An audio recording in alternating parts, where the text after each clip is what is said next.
All right, so our topic is milk and sweets, and we will go right into it.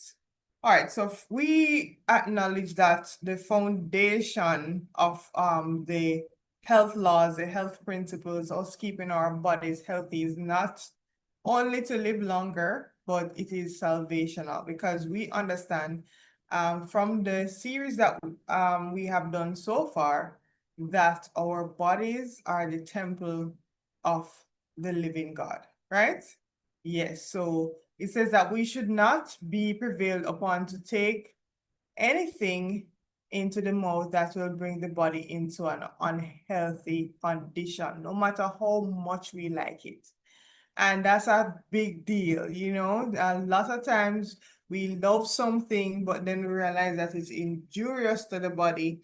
And unfortunately, it is when we become sick and the doctor says, you know, you have to cut off this, you have to cut off that. That's when we take heed. But as it says that if it is unhealthy, we have to, just like what the scripture says that when you go to king's table, you have to put a knife to your throat, not literally, but you have to keep your body, keep your appetite under subjection when if you're a man that is given into appetite, right? So we believe cattle, for example, many animals are diseased, and we believe cattle will become so much disease that these things will yet be discarded. So a lot of things that we persons normally say, but my grandmother eat this and my grandmother eat that, and she lives until she's 90, 100 years old. But we realize that then and now are two different things, and we are going to go straight into one of our topic, which is milk. It says animals from which milk is obtained are not always healthy. They may be diseased. For example, a cow may be apparently well in the morning and die before night, right? Then she was diseased in the morning and her milk was diseased as well. So this is kind of straightforward where the animal, I don't know if you've been around persons who raise animal and the animal look okay in the morning and die in the night. Just imagine the disease process coming to an end, and you would partake of something from that diseased animal, right? So we're gonna go, as I said, straight into milk because we have a good amount to cover. All right, so milk and diseases. And we have, as I said, I'm going to bring a lot of scientific evidences, a lot of data into this presentation as we go through. So diseases that are caused by milk, for example, prostate and ovarian cancer, chronic fatigue, bedwetting, allergies and congestion, acne, rheumatoid arthritis. We're going to go into these things, juvenile diabetes, asthma and respiratory diseases, musculoskeletal pain, anemia, especially in babies. And we're going to go through that, cataract and osteoporosis. These are just minor few, right? So let's go straight into it. And this is what the cow's breast glands look like, right?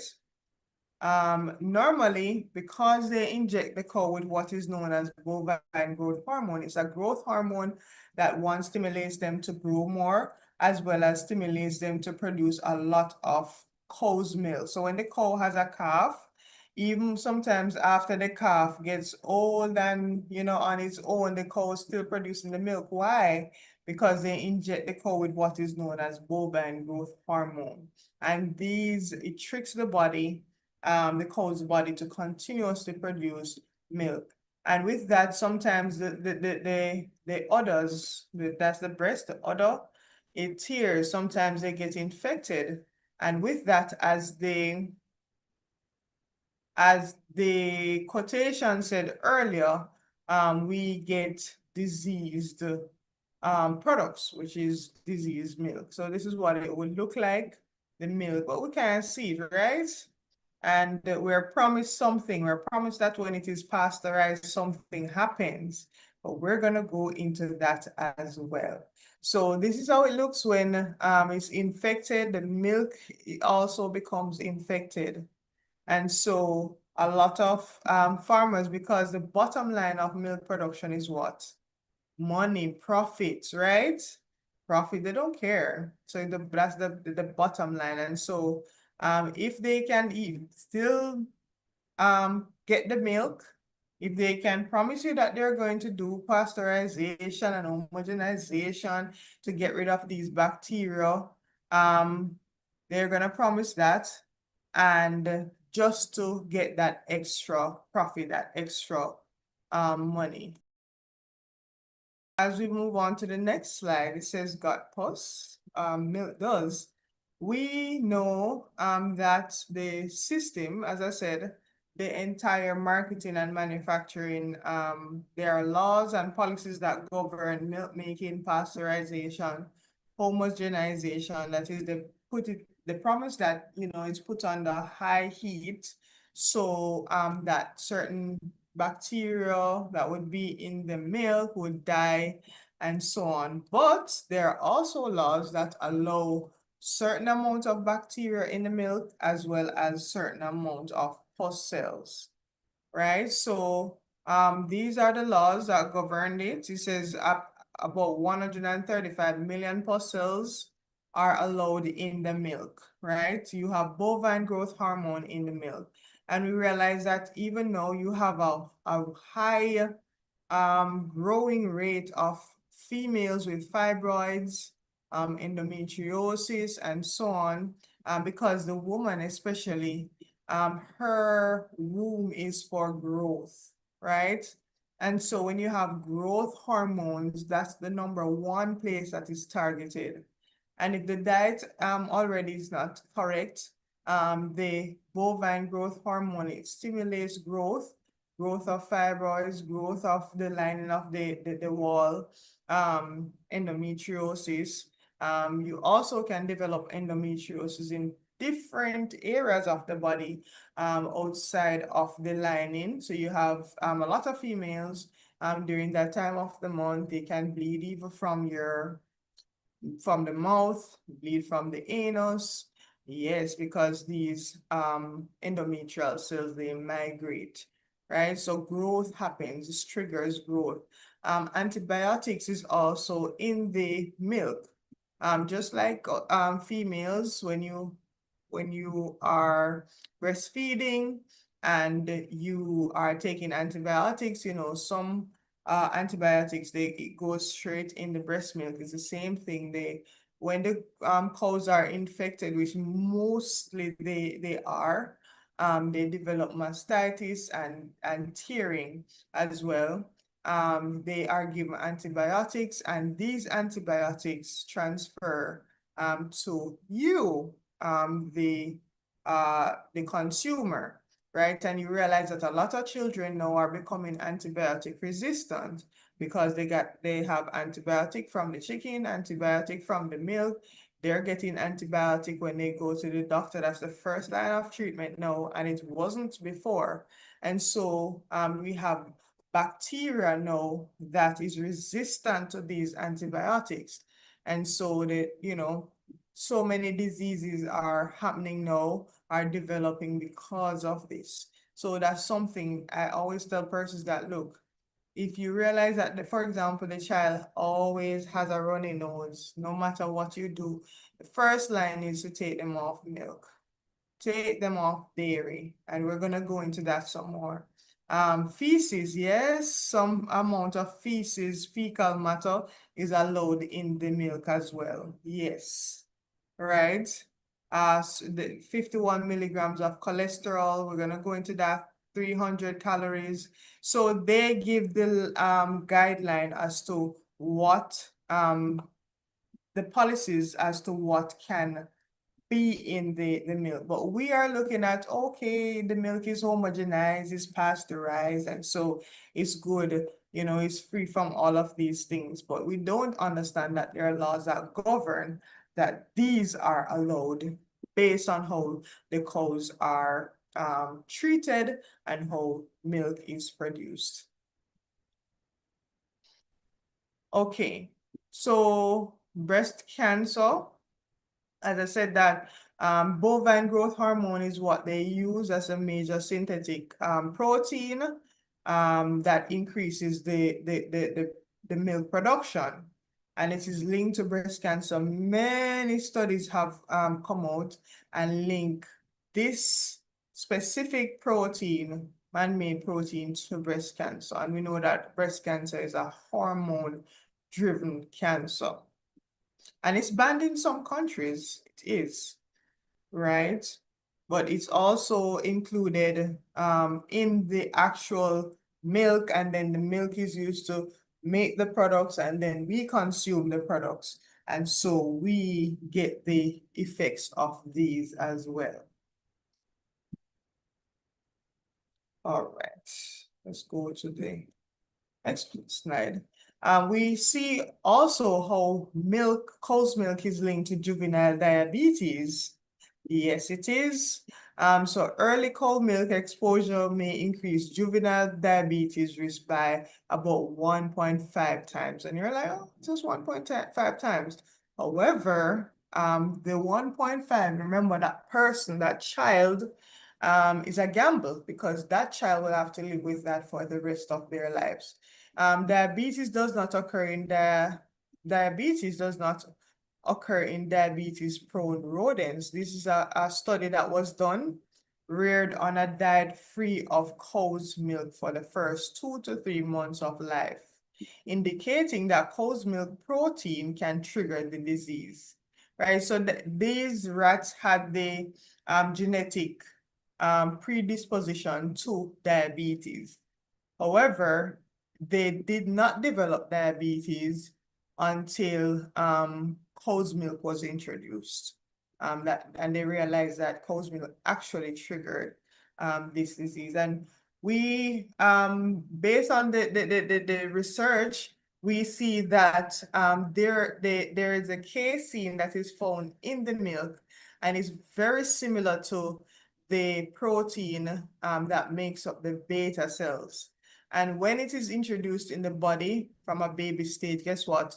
The body sees this casein, and it starts attacking it. It develops all this immune response to attacking the casein in cow's milk, because the body does not, it identifies that protein as a invader then.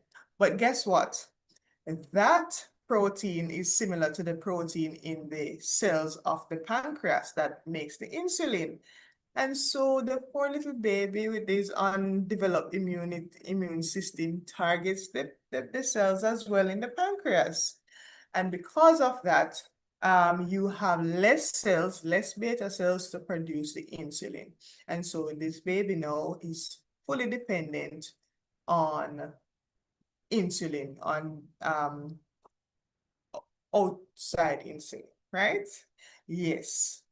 So it's always a good thing to breastfeed. And if you aren't able to breastfeed, whether you're taking medication or you didn't, they didn't massage the breast enough to bring down the breast milk, it's always good to use a plant-based formula. But of course, breast milk is the best, because there is Another thing in this, of development.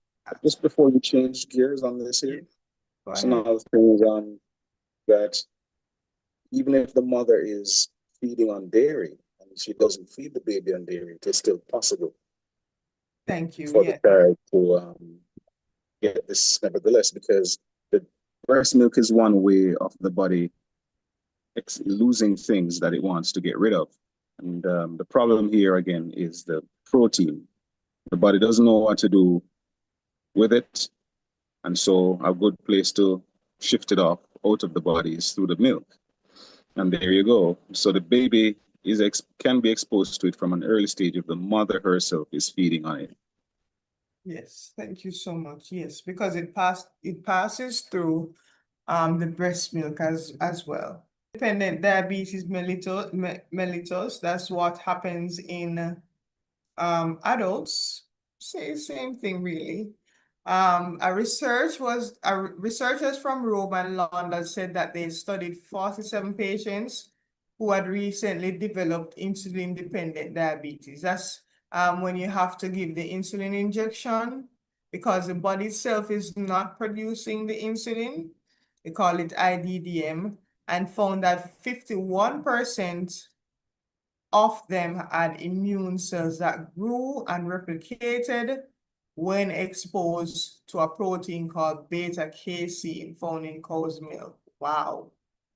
So only 2.7% of healthy people in a control group had immune cells that reacted to the cow's milk protein.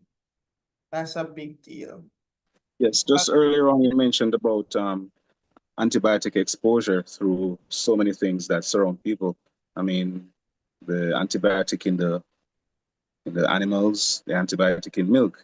And so there is a scare. I don't know if many persons know about sepsis. What a septic situation is, it's really the body's response to an overflow of pathogen. So really and truly, people what they found in some research is that rampant antibiotic exposure will create antibiotic resistance. And so when a person could be very ill, you're giving them the antibiotic, there's no response. But the pathogen is building up in the system or the bacteria, right? And also spreading until the body itself now goes into an aggravated or exaggerated response called a septic shock. And we find that sepsis, in terms of its mortality, its ability to take life, and the amount of lives that it has taken has gone on the rise.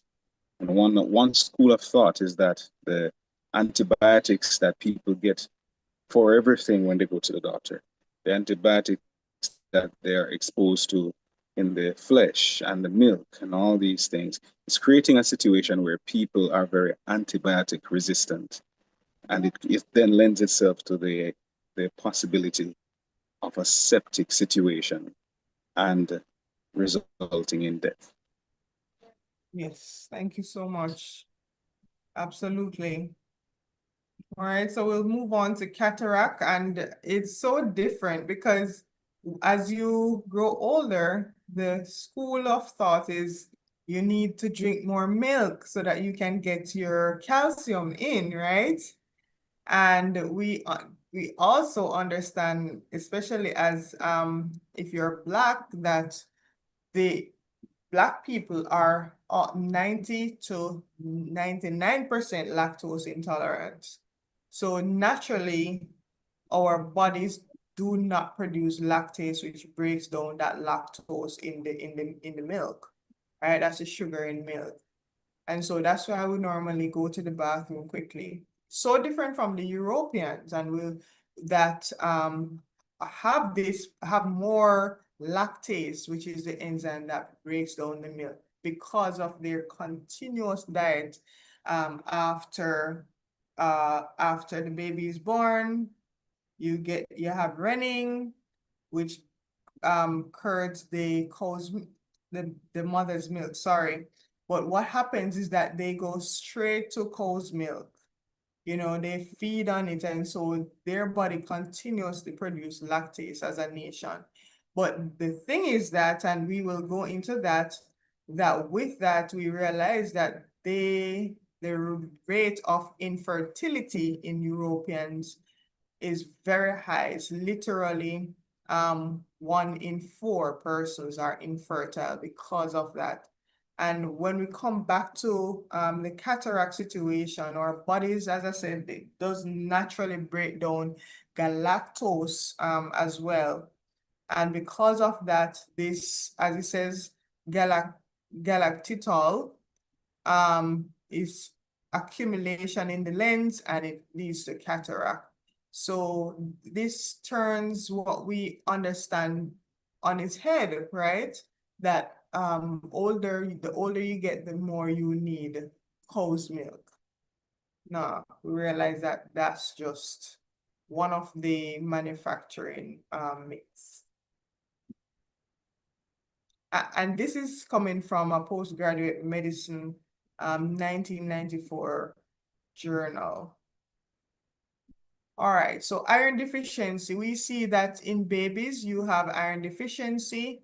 It says babies who are fed whole cow's milk during the second 6 months of life may experience a 30% increase in intestinal blood loss and a significant loss of iron in their stool. So the baby has, say, naturally a yellowish stool, yellowish feces. And then you realize that when one starts the baby on cow's milk formula, the feces become a little bit more green. It's sometimes even black. I've seen black because I'm in a group with a lot of women who had recently had babies, and I've seen some really black stool. And I realize that I tell them that it possibly could be loss of iron in the stool, could be blood. So they have to check it out at the hospital. And most of the women, they are on formula, cow's milk based formula. Another thing about the iron deficiency before you go on, Yes. um, the reason why this is that the process of making use of the casein is very inflammatory or aggravated. It even is acidic. All right. So human milk has casein, but human milk has the lowest amount of casein to whey. Can you believe that? Of all mammals, human milk has the lowest ratio of casein to whey. And that's telling us something. All right. God designed it that way. When you go to like the horse and the cow, their ratio of casein to whey is way higher. All right. So their musculoskeletal growth will be so quick. And babies that are fed on this is so big. And human beings, a 13-year-old girl looks like 20 something, 10-year-old, and you say, wow, they're so big. And the smaller people are like, why are they so small? But really, the process of cleaving this foreign casein, using it in the body is very inflammatory, it's very acid producing, and it irritates the bowel, especially of these young babies. Can you imagine a little baby having that to deal with? And so you have this blood loss. And if you have blood loss, you also have iron loss as well. So I just wanted to bring that out some more. And we love the taste of the cream, we love the milk. And as we talk about milk, we want to differentiate that the milk which is on the milk which is on your shelf really and truly is not, we wouldn't categorize it as milk. Would you, Schrice? Would you call that substance true milk? No, I because wouldn't. more than like it's personally I always describe it as a white soup because of not only the fact that the cow's milk is highly heated, which is gone through the pasteurization process, but what I described earlier, that it also contains, which is the pus, a little even fecal matter, and so on. So when you look at it, it's just a really a white soup, which is very unhealthy Yes. and triggers a lot of allergies. Yes. I don't want to get into your way too much, but this is very important that when compared to like organic milk, if they know about milk, that is, you get from the cow and then you heat it and get the froth off, that milk will go sour. It will go stale. But if you compare that milk to the pasteurized and homogenized milk, you'll realize that the homogenized and pasteurized milk, it won't go stale as quickly, but Yeah. it won't go stale, but it will go rotten. All right. So that's the thing about it. It won't go, like when something's stale and you taste that pungent taste, you say, this is gone. It will go rotten. So what they found is that milk is an excellent carrier of pathogens, even though it is pasteurized and homogenized, while you don't have the natural bacteria that resides in the conventional milk. It is a great carrier of certain pathogens, as you've stated earlier on, um, those things that it carry. And because it is fluid, it goes through the stomach quickly and it goes in. So even many dairy boards have admitted that milk can be a very potent carrier of pathogens from outside into the body. And that's amazing because you think that this is homogenized, this is pasteurized, so it's clean, but it still can carry all those pathogens.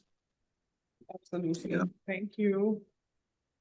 All right, so we'll move on now to ovarian cancer. And this is a study.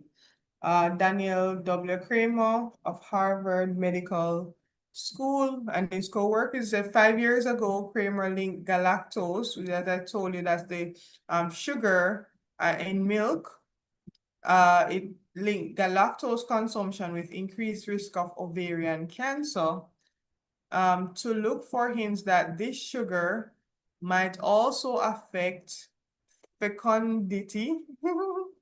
His team compared published data from 36 countries on rates of fertility per capita milk consumption and hypolactasia and the adult's inability to digest lactose. So these are all the things that they looked into.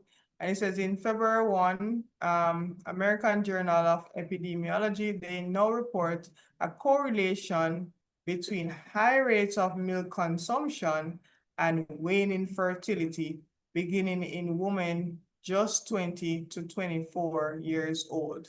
And as I said earlier, that in Europe, based on their cow's milk drinking habits, their fertility, 1 in 4 couples are infertile. And that is very big, right? And as you know, persons in the Western, as persons overall, develop this type of diet where milk and cheese is in everything. And for me, I have 2 bigger kids, and I'm telling you that, you know, when you look at this, when you go in the supermarket, you can't even look at the snack shelf. We don't look at the snack shelf because it's loaded. The snacks are loaded with cheese. We're loaded with cheese. And we're gonna go into why this cheese is in almost every single snack that's there. You talked about fecundity, and that's another word for fertility. And in Jamaica, where we hear that the birth rate is dropping, don't it? It's now Absolutely. something that people are saying is a worrying trend.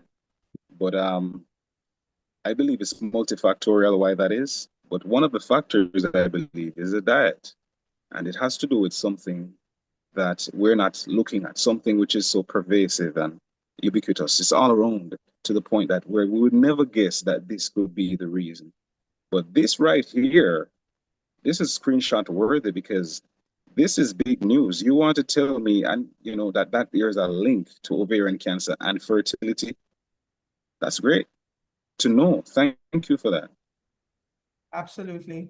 And also, Keneil, for us who are from the country, we understand that when our parents, you know, when you have a dog that is too fertile, what we do, and what our parents normally do is to roast that cheese and give it to them, and you realize that the dog becomes infertile. I'm not sure if we're the only ones, you know, if our Yes, parents are the only parents, I've but seen that's that. something. Yeah. And we understand that things not only affect animals, but they also affect or what affects animals can affect us as Yes. humans, right? So You can you know, imagine the grilled yeah. cheese? Wow. Brother Catherine, I Mm, see your hand is up, but what you could do for us is to type in the chat. Based on the time limit, we would love to hear what you have to say. mm. So you could just type it in the chat and then we get right to responding shortly. Thank you I've so much. personally seen what you're talking about, Schrice. I've personally seen it. You have some dogs that do some things that we as human beings aren't pleased with. And as a little boy, I would witness older people do it. They would tie the dog in the sun, allow the dog to be very hungry, and then they would roast the cheese and give it to the dog, and the dog would never get pregnant again. And I was like, what? You know? But in research, you have three levels. You have in vitro, which is you do something in the lab in the test tube. The second level is where they actually do it on animals.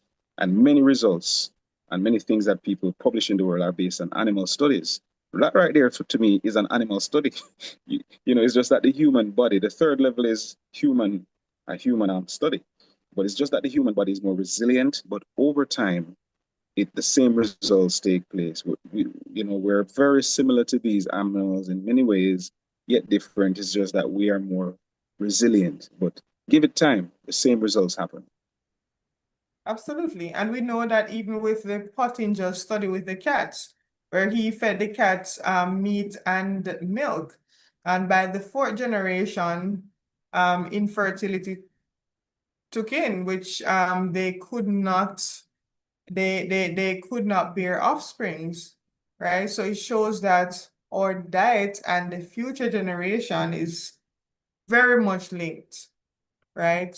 We can eat our way into infertility. All right. High cholesterol. We understand that fat and cholesterol, dairy products contribute cholesterol and fat to one's diet, comparing to the cardiovascular status of, so they compared the cardiovascular status of persons who are ovo lacto vegetarians, that are persons who eat eggs and milk, compared to persons who don't, who are strict vegans, who don't eat egg or milk. And it has proven that while both are healthier than meat eaters, vegans have better cardiovascular status than vegetarians who consume dairy products. Right, so that's a big thing. These are studies that are done. You can always go and research them back after we're through. And this to me is a big deal. It's a worthy mention. Okay, I learned something this evening. Yes, we roasted cheese and the dog becomes infertile. You have to just ensure that the dog eats it. All right, so you have to wait until the dog is very hungry and then you give it to the dog. Yes, thank you for that. I'm happy you got value through that. All right, so listeria, these are organisms.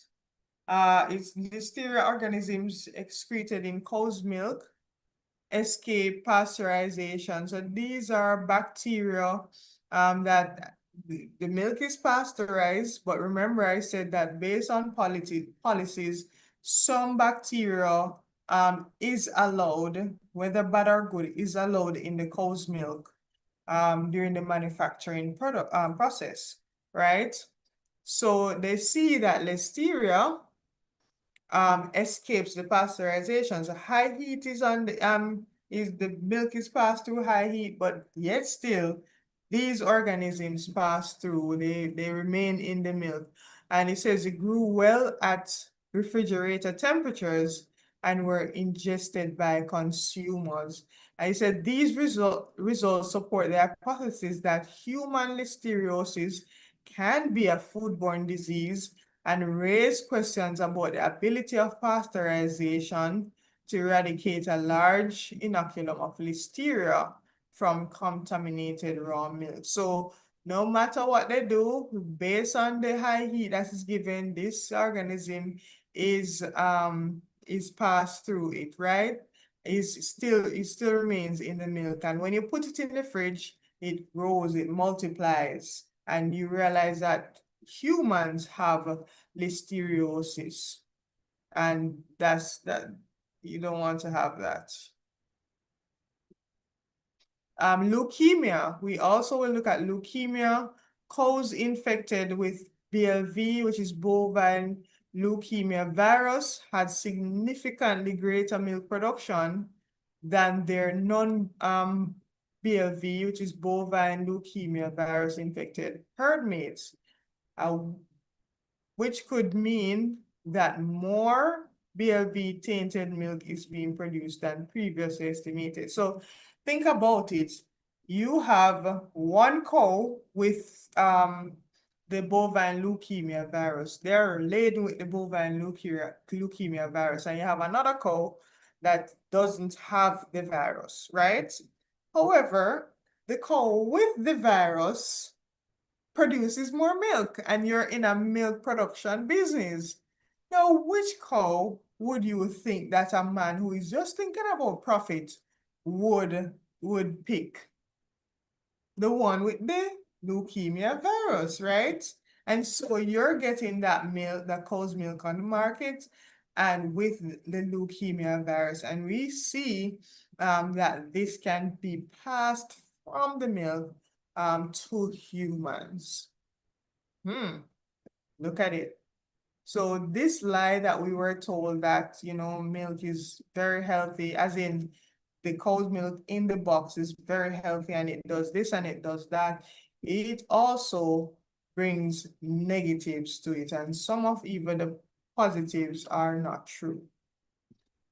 We continue with leukemia. Bovine leukemia virus antibodies were present in 59% of newborn calves tested. So they give the cows the antibodies for the BLV, right? And they saw where through the breast milk, the calves got these antibodies. Wow. So imagine us humans. It says human T-cell leukemia virus can be transmitted from humans to animals. Such results suggest that a milk-borne infection being transferred from a mother to her baby is very plausible, right? Whether it can pass from a cow to a human is being studied. So these things are still in studies, but we realize that the antibiotics, first, the virus can be passed from the cow to the calf through its milk. We also see where the antibodies that they inject the cows with can be passed from the cow to the calf as well. As I said, imagine us humans. Osteoporosis. Now, this is a big one because we're taught that you drink up your milk so that you get calcium and you don't, it's good for your bones. Yes, calcium is good for your bone, but the amount of calcium that is absorbed from 25% of the calcium in 1 cup of milk is absorbed in the bone, and we need way more than that, right? So it says a high ratio of dietary animal to vegetable protein increases the rate of bone loss and the risk of fracture in postmenopausal women. What is this saying? So we also are taught that you should drink up your milk so you get the good protein, which is good in your overall bodily functions and so on.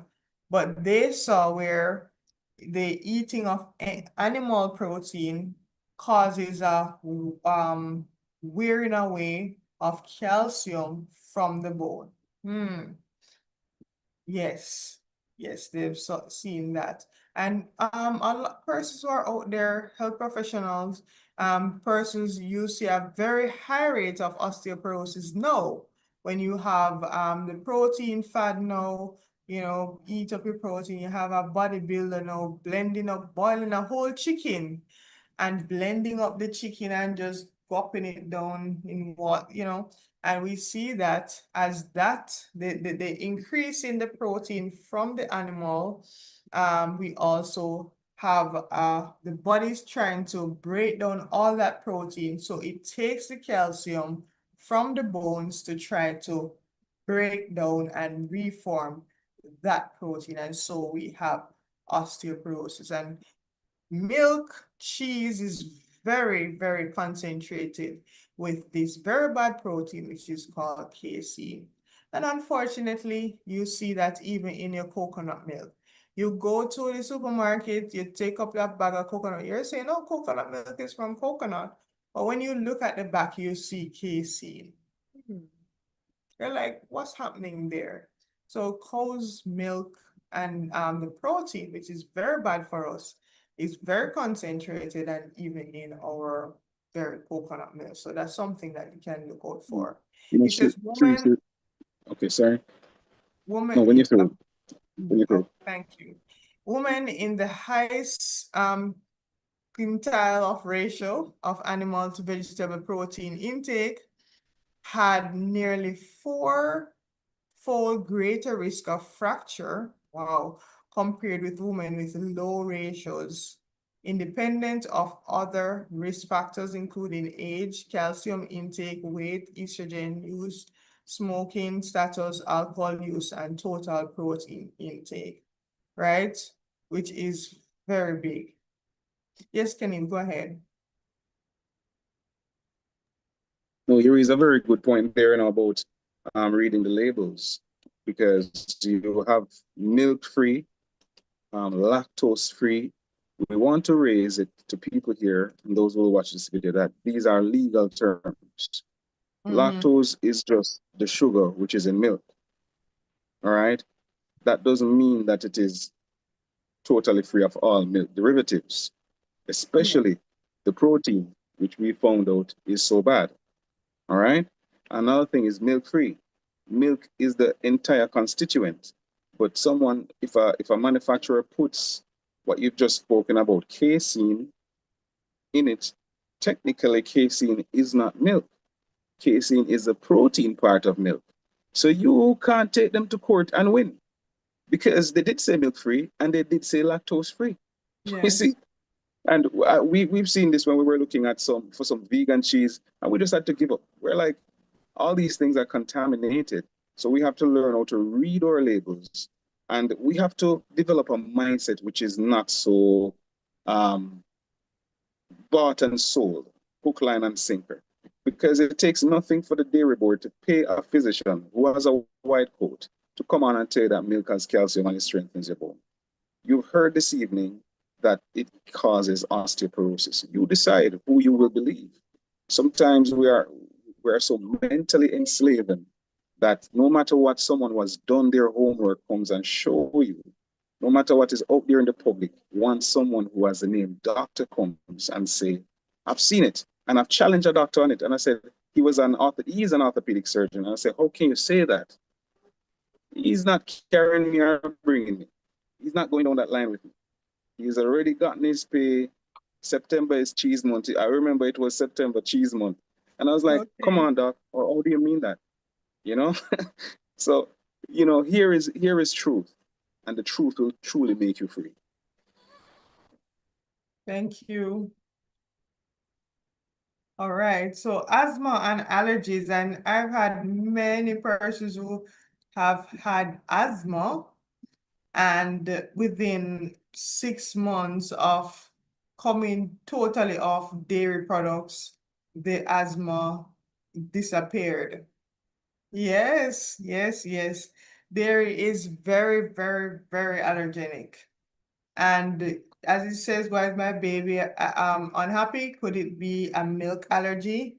Signs and symptoms, you have diarrhea, vomiting, skin rashes. That's a big thing because no, a lot of it, as I tell you, I'm in the group where I answer some questions with women who've recently had babies, and I see a lot of rashes, a lot of bumps, and they can tell you that they are on a dairy-based formula, a cow's milk-based formula.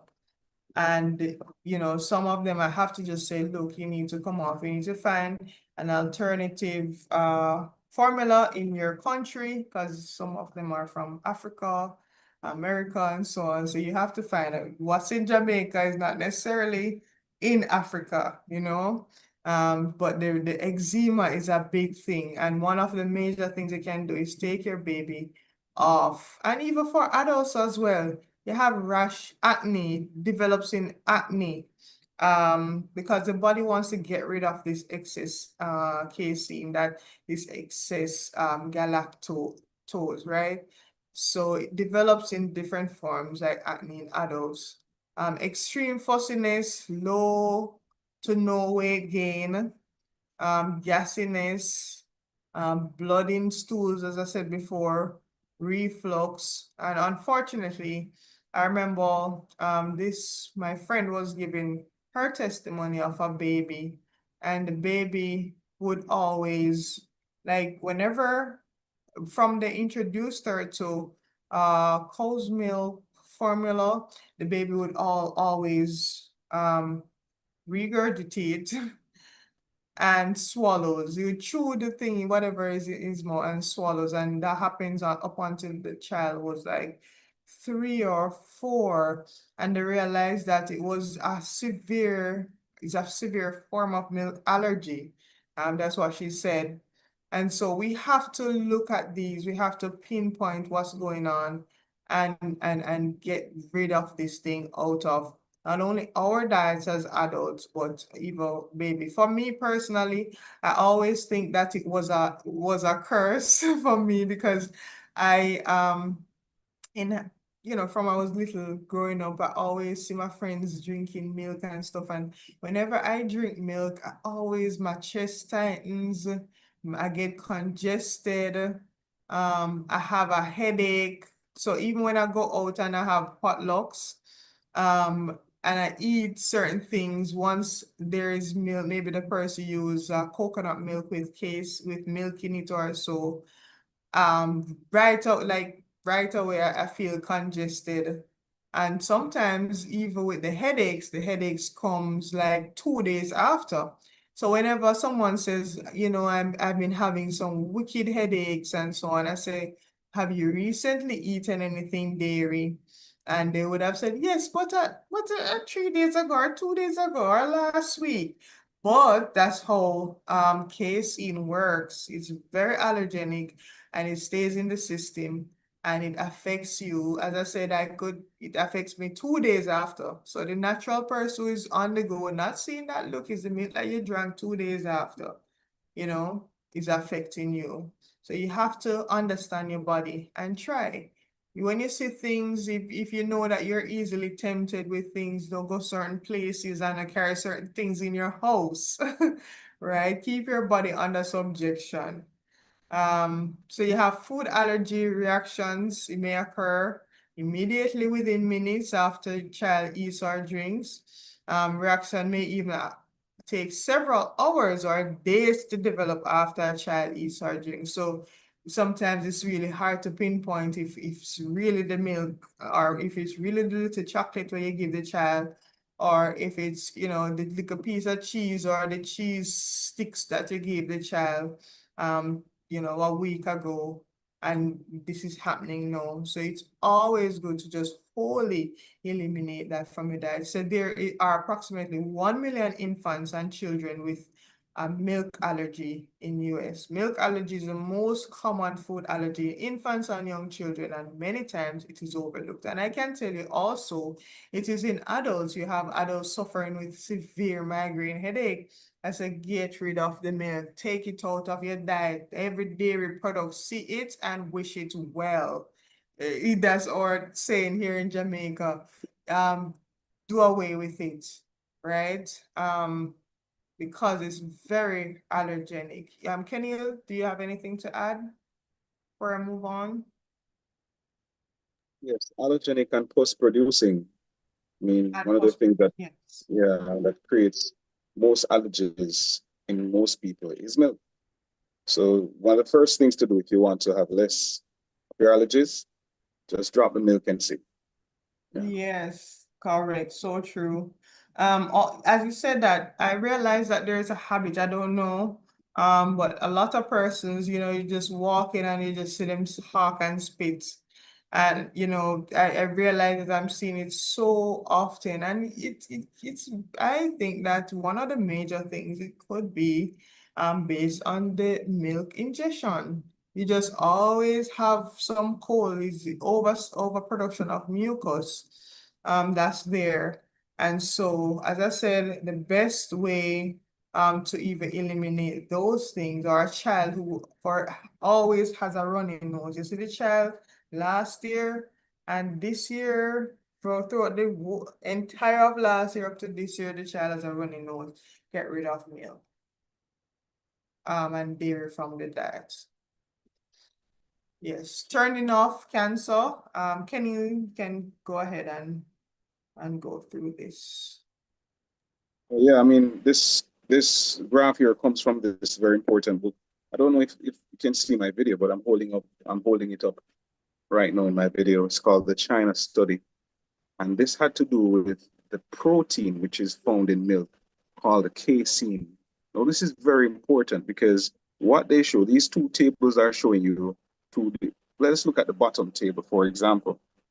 The bottom table is basically showing you when they put a high cancer producing toxin in the cell, what the result of what we'd call a metabolization of the foci, or how much cancer would be produced as a result. Now look at that. You see the little beanie drop in the histogram? It tells you how less than about 10. But when they put a low amount of the cancer causing thing and a high amount of the protein, look what you see. You see a high amount of cancer producing foci being made. And this was shocking. The researchers, Colin T. Campbell and his team, who did this when they were doing the book China Study, found that what?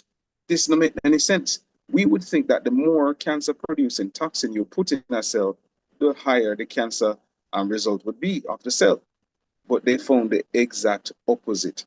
And this meant that it wasn't so much the toxin that was causing cancer, but the milk protein that is more cancer. No, I should change, not cancer causing, but cancer Promoting. promoting. Because there are three levels of cancer. One is the initiation, which you can't really do anything about. All right, we're exposed to toxins. You can to a level, but these cells kill. They don't grow. The body has enough mechanisms to suppress them and keep them in check or kill them. All right, but where we come in check in line now is the promotion phase, which is the environment that we produce create in our bodies and our cells. So if you have a cancer promoting environment, any little strike of a match, the whole body is on fire. All right. So any little alpha toxin, you have the environment ready to create cancer. And one of the environments that is most cancer promoting is a high casein content, which is in milk. So the casein in animals' milk is found to be the problem. I hope you're hearing, because this is very big and this is out there. You can read the book, The China Study, for yourself and get it out and see that it's not so much the cause, but it's the promotion. And when it reaches the final level, which is the proliferative or the spreading, that's when it starts to spread to other places. That spells trouble. But you can do something about it by creating a different environment. I hope I made it myself clear. What do you think, so Schrice? Yes, you are. Right. So we see that casein in milk is way more cancer promoting than even known carcinogens, known cancer causing substances. Right. Thank you so much. In regards to the question from YouTube, it says what's the best milk to give the infant that is weaned from breast milk? Yes, Keneil. So what that's weaned from breast milk. All right, so nut milks are very good. So your almond milk and your different nut milks, your coconut milk, you can give them that, but it's always good to try to blend up your green vegetables, especially if it's a case where you want to ensure that they have enough calcium in the diet. The green vegetable, the dark green vegetables are very rich in calcium. And so you can blend it, or you can, pull it and you can, nice it up for them, and you give them that and they'll get their calcium in. I know it's a lot of work. It's hard work. I have two that I, went through, and another one that I'm bracing myself at that point. So I know it's a lot of work, but it is doable by God's grace, right? So you're blending your greens to get in the calcium, and if the child sometimes transitioning from breast milk, the nut milk, as I said before, The nut milks are good. You can find a very good brand. Not rice milk. Rice milk is very mucus producing. Nut milk, some good brands that are out there, organic nut milks. If you can make your own, that's awesome as well. All right. All right, so we're gonna move on now. All right, so protein in milk alternatives, and I'm gonna talk about calcium in milk because that's what we normally consume milk for, right? The protein or the calcium. So this is the chart. So you have protein in milk, you have almond milk, coconut milk, rice milk, as I said, is very mucus producing. And the beautiful thing is that babies don't need a lot of high protein. What the nuts give them, what the greens will give them is enough. They don't need high protein. Coconut milk. I know protein is for growth, but as I said, what the nuts and milk give them, that's enough, that's sufficient. Soy milk, we have to get the organic soy. Coconut milk, almond milk, you have hemp milk, which is very good. It has a very high protein for adults. Calcium in milk, alternatives, the soy milk, as I said, organic soy, it offers 20 to 48, 45%. And look at cow's milk. The cow's milk offers 32% of calcium. Coconut milk, 30 to 45. Hemp milk, 30 to 50%. Rice milk, almond milk, 30 to 45%. Soy milk, 20 to 45%. Before I go, I'm going back to the protein because here you see the cow's milk, when you compare, it has 8.25 grams per serving. Remember, cow's milk, based on its constituents, it's for the cows. And the cows are very robust, right? So for cow's milk for a child, you don't want a robust calf looking child. You want a human child, right? Because human breast milk has the lowest protein than any other animal that is there for a reason. God made that way for a reason. So, for example, the hemp milk with 15 grams per serving and the soy milk, those are like for adults who you want to get in a little extra protein, which is plant-based, which is a better alternative. I hope this is clear. So 18 best calcium-rich foods for the bones. I'm just giving you 12, 16. So you have your kale. Remember, I tell you about your dark green vegetables. They're very rich in calcium. You have your collard greens, your bok choy, your spinach, soy, if you can find the organic soy, your almond milk. And remember, in a lot of countries, you can't say milk. Milk is for the cow's milk. They say almond drink. Oat milk, your tofu, your sesame seeds, very rich in calcium. Your chia seeds, your flax seeds, and you can use your flax seed. You can make spread with your flax seed for the children. It's very delicious. White beans, your amaranth, your quinoa. This is brown rice, your brown rice, and that is not the parboiled brown rice, the real brown rice with the trash. Yes, that's a real thing. Figs as well, very high in calcium. And for those, the aloe vera is very high as well, but because it's bitter, lots of persons don't necessarily partake in it, but your herbs also are rich in calcium. All right, so I'm winding down. A cheesy business. All right, so as we talk about the roast cheese, it makes dogs infertile, and so we can just imagine what it does. The grilled cheese, what it does for us ladies and even men. So cheese stay in the stomach for up to 10 hours.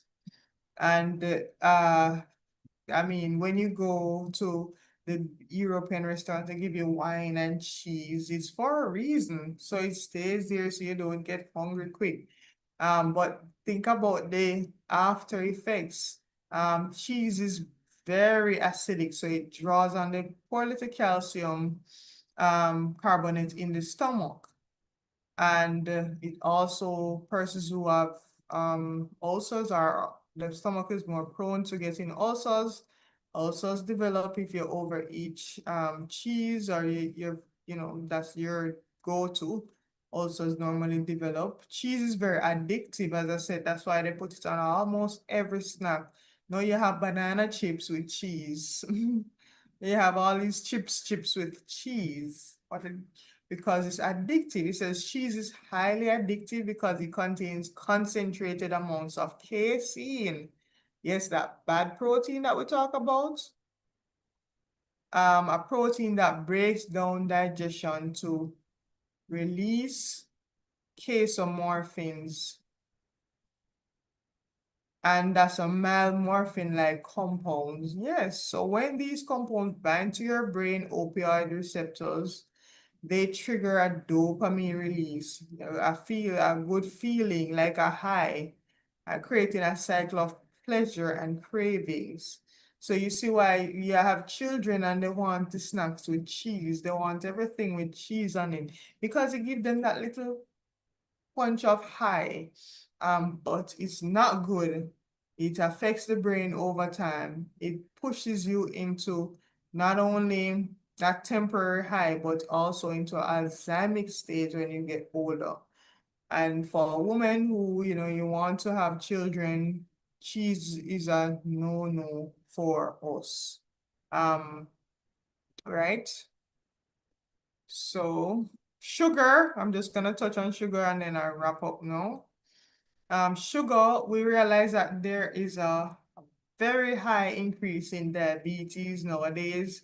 Over 40 million Americans have diagnosed or undiagnosed diabetes. You know, we go by the American standard. Pre-diabetes, an estimated 115 million adults are living with pre-diabetes. And new cases, about 1.5 million Americans are diagnosed each year. Age breakdown, while predominantly affecting adults 45 and older, type 2 diabetes rates are rising among children and teenagers. The first time I knew that a teenager had diabetes was when I went to college, and one of my friends had diabetes. I didn't even know how to respond because I thought that diabetes was just a disease for older people. But as it says that we see that it's coming down all the way to children. And why is that? Because of the diet. And this is for Jamaica over this side. It says current prevalence, roughly 235,600 Jamaican adults ages 20 to 79 have diabetes. Pre-diabetes, an additional 12% of the population has pre-diabetes, putting them at a severe risk of developing full diabetes. So you have a lot of persons walking around, children, teenagers that has pre-diabetes. The rate notably higher in women, which is 14.6% compared to men, 9%, and it increases drastically with age. It is a leading cause of death. Diabetes remains the #1 leading cause of death in Jamaica, accounting for nearly 80 deaths per 100,000 population. Wow. So these are some figures that we definitely have to take into consideration. Imagine going through your life. I mean, if you have diabetes now, you can change, it's not too late. But for persons who are younger, for children, imagine going through life, eating like there's no tomorrow. Like the body's not a temple, and then, you know, ending up with something that you have always looked at, you know, and see the results of. So we can put a stop to it. And for persons who are on here, who are diabetics, it can change. The diet, tweaking your diet, tweaking your lifestyle. I've seen a lady, she came to me, she had liver, no, she had kidney disease. I think it was stage 1 or 2 kidney disease, and she was diagnosed with diabetes, right? And her doctor placed her on popular brand drug that starts with M, and she developed severe allergic reaction to it, very severe. And she said, you know what, I'm not going to take this. And she completely cut sugar and every sweet thing, no cake, no, bulla, no sweet things. She cut them out. She was very radical. And now, she is diabetes free. Of course, if she changes her lifestyle back to the way that she was, you're gonna develop it because your body's gonna, but you have to be radical when it comes to these lifestyle diseases. So there is hope. Deranged taste buds. Your taste buds change every 2 weeks. So I've had a lot of persons who have gone on cleanses, and I tell you, my cleanses are very bitter. And some persons like me can't take the bitter, Miss Williamson bitterness, they can't take it. However, they themselves told me that, after like 3 days, after like some time, some takes 3, some takes a little bit more. They say that it tastes like water.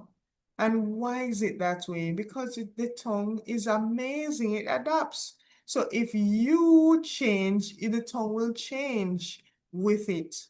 Just give the tongue a chance. It will change when you change, right? And it's the same thing with children. When my friend said that when Sweet was introduced to her child rolled her eyes like, it's an angelic moment. And that was it. Now you can't control everything that the child does, especially if the child goes to school, but you can do your part in educating the child as well as trying to encourage them in doing the right thing. Like I remember my son, he ate like sweet pepper. He just takes the sweet pepper out of the fridge, wash it off and just eat it, or go around the back and eat the leaf of life, wash it and just bite it and eat it and stuff. And just encourage them in that way. Yeah, you're good. And you show everybody and encourage them and boost their little self-esteem and their morale overall. And those are the things. And you will realize that they will change. Educate them. Children are very smart, right? And healing herbs are sometimes bitter, and persons don't adjust their minds to even taking bitters until the life becomes bitter through sickness. And that's the thing. If sickness comes, which willing to drop everything and willing to take up everything, not true, and change. But we can do it from now, slowly and surely. And sometimes we have to get radical in getting rid of these uh things or preventing these as well. All right, so I'm wrapping up now. Almost through. All right, so harmful effects on sugar on the body, weight gain and obesity. We realize that everybody wants to be fat now, but guess what? It comes with a lot of different things, high cholesterol. It comes with a lot of diabetes, a lot of things, right? Excess sugar adds empty calories, leading to fat storage and increasing the risk of obesity. It increases the risk of type 2 diabetes. High sugar intake can cause insulin resistance, leading to elevated blood sugar levels and diabetes. And a lot of persons don't even understand diabetes, that sometimes the cells are too packed with the glucose. So sometimes we take the medication and we say, I want to lower my blood sugar, but they've rammed the glucose in the already packed cells, and the cells say, look, I'm shutting off. I can't take no more glucose. And really and truly, the person should go on a fasting to try to get rid of the glucose that is already in the cells. However, they take the medication to ram more glucose in the cell that doesn't want any more glucose, right? And what we have, as I said, these are lifestyle, lifestyle diseases, and so we have to change them with lifestyle. What we did wrong, we correct. And one of the things is to lessen, if not totally eliminate sugar from our diet. Heart disease, sugar can raise blood pressure, triglycerides and bad cholesterol, increasing the risk of heart disease, fatty liver disease, excess sugar, especially fructose. And fructose is in every single thing, can cause fat buildup in the liver, leading to non-alcoholic fatty liver disease. So we know the alcoholic fatty liver disease, right? Persons who drink alcohol, but high sugar can, especially fructose, can lead to non-alcoholic fatty liver disease. Keneil, I don't know if you want to chime in on the fructose. Yes, I mean, high fructose corn syrup is something that's almost everywhere, but this is 100% metabolized by the liver.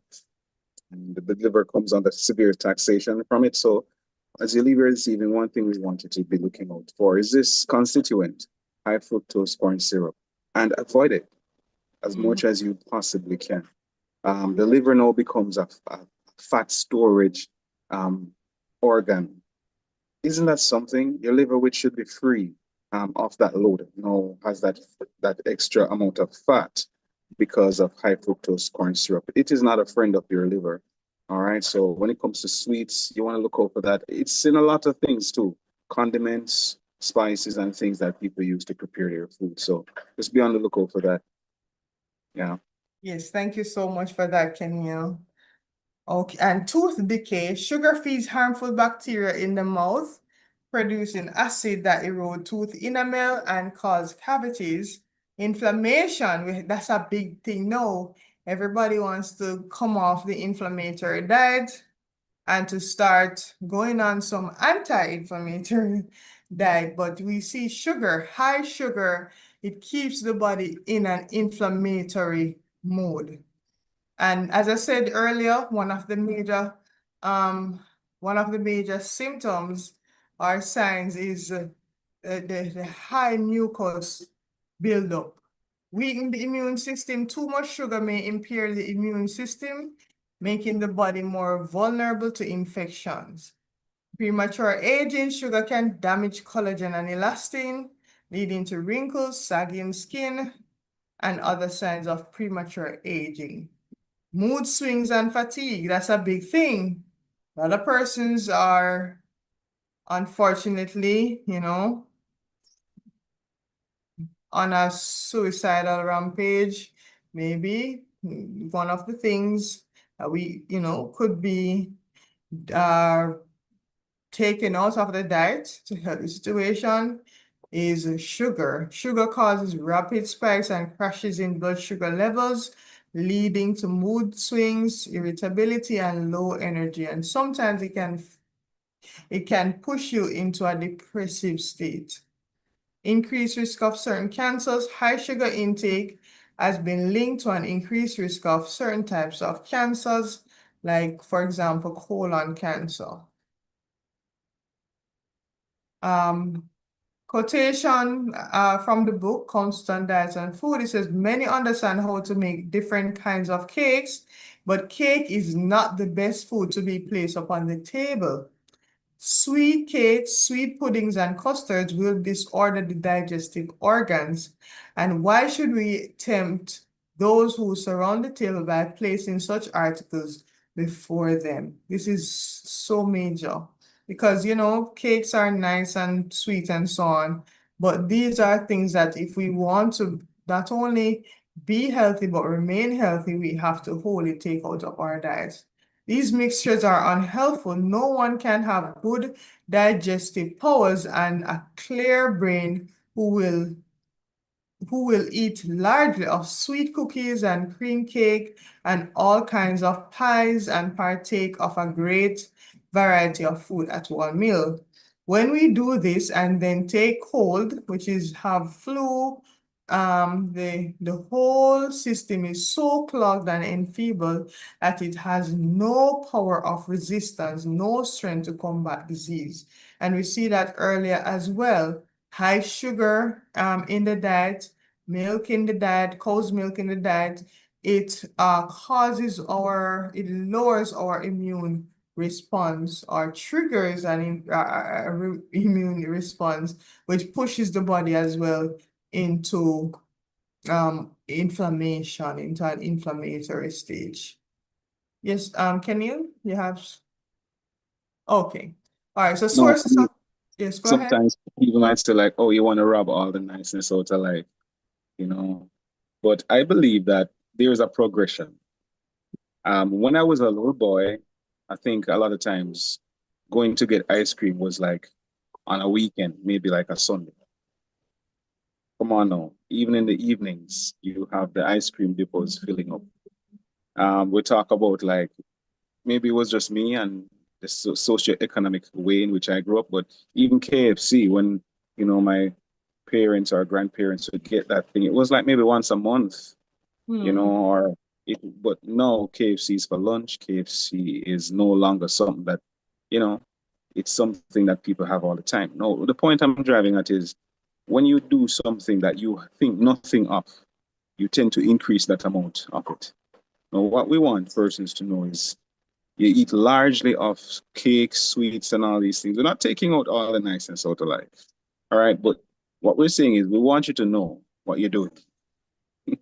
Okay. Know what you're doing and know that if you take largely of this thing, what's gonna happen to you? Because if you don't know, ignorance is not bliss. There's a scripture in the Bible that tells us that my people, Hosea 4, verse 6, my people are destroyed for lack of knowledge. But then as you read on, it said, because they have rejected the law of God. So people don't know because not because they don't know, but because they refuse to have known. They Yes. reject the opportunity to know. So what we're saying is know that these things aren't the best. Jamaican, and I know Jamaicans are gonna feel away, but the gizzard, what else again? The greater cake. Puddings, Yeah, the the pudding. pastries. What is this man trying to do? He's taking away all the sweetness of the life. No, we're saying if you're gonna have these things, make it be once in a blue moon. Right? For us, we want to not have them any at all because we know that they're injurious to the body. But if you know that this thing isn't good, I believe that it will stem the tide of taking largely of it, and you go to a place where you really don't feel the need for it anymore. A point I wanted you to speak on, which I hear you've spoken to me, and I want you to bless the people on before you go on, is your taste buds. You've told me before that we are to not fail because our taste buds can change. Is that so? Yes, yes. Every 2 weeks. Two Every two weeks? weeks the taste buds change. So you can train it and things that you don't, well, you never, for example, Keneil, you said that you taste sugar in aloe vera.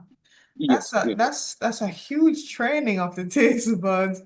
I haven't I've I've not yet tasted the sugar. I know it's there, the mannose, yes, which it's is there. very good.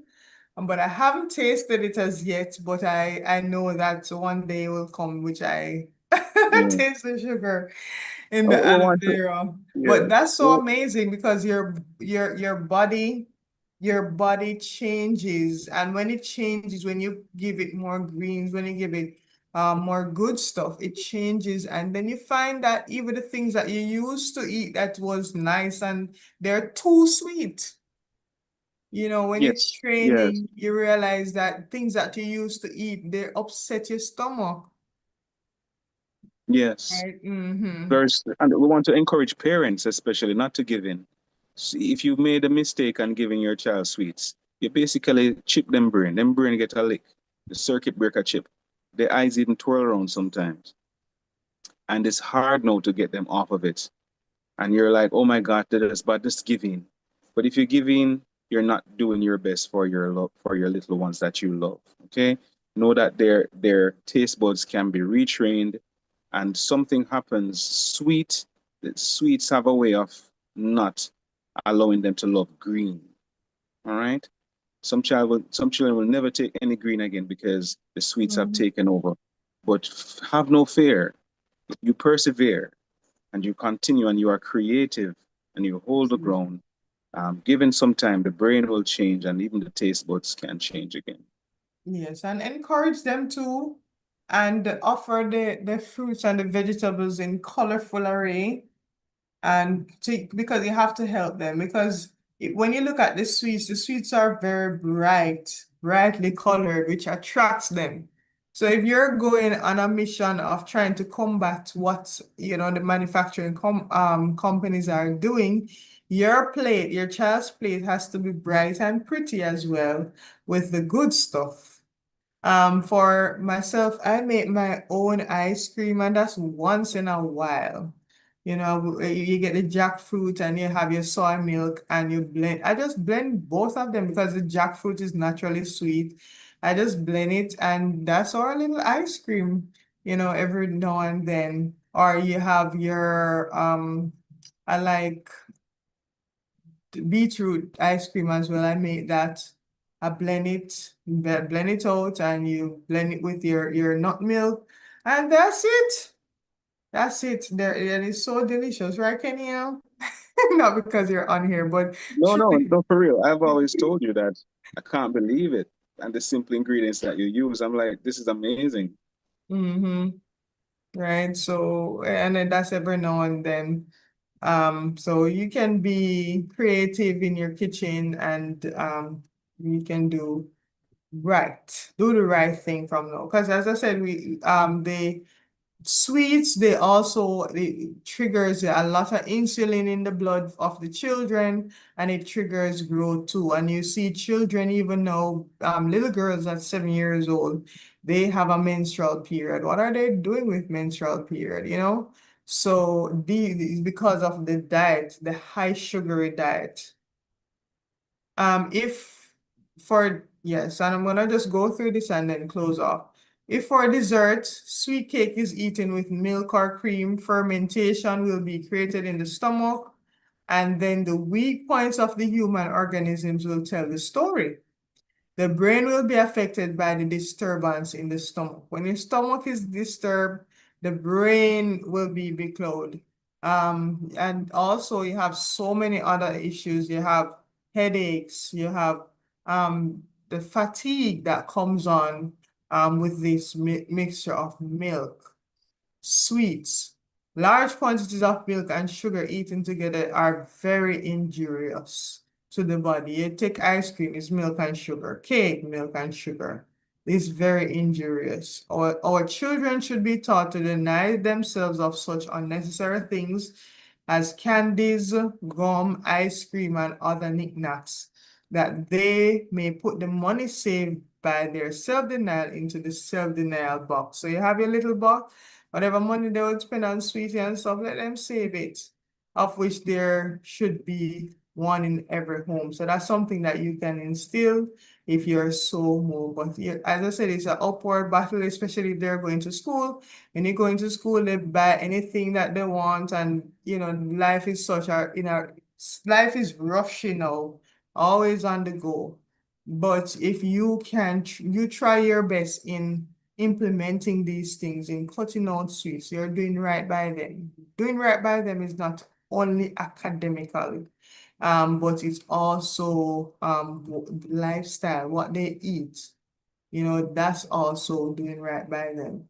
So these, which is milk and sugar, clog the system, it irritate the digestive organs and affect the brain. Anything that hinders the active motion of the living machinery, it also affects the brain. And you have different artificial sweeteners that are out there, and studies have shown that they're directly linked to aging, because you have artificial sweeteners that people think that, okay, I taste with my tongue. These are specifically made to target the brain sensor to tell your body that, look, this thing is sweet, but it's not really sweet.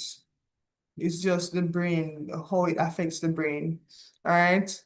And you have a high case of Alzheimer's now, a high case of dementia now. And this can be linked to these artificial sweeteners, according to what's on the screen. The researches that are done at Boston University School of Medicine. All right. Can take a screenshot. Yes, and that's it. Keneil, I don't know if you want to talk or any other, but or if there's any other question, I think I've gone through the chat. Or you have any question on YouTube, and then we can close off in prayer. Thank you so much for your time and for being Thank you with for your us. time too. As it is right now, I'm not seeing a question on YouTube. So I want to tell you thanks for your time, for taking the time out. Originally, you were not slated to do this, and you came in and helped out, and I'm so very elated for that.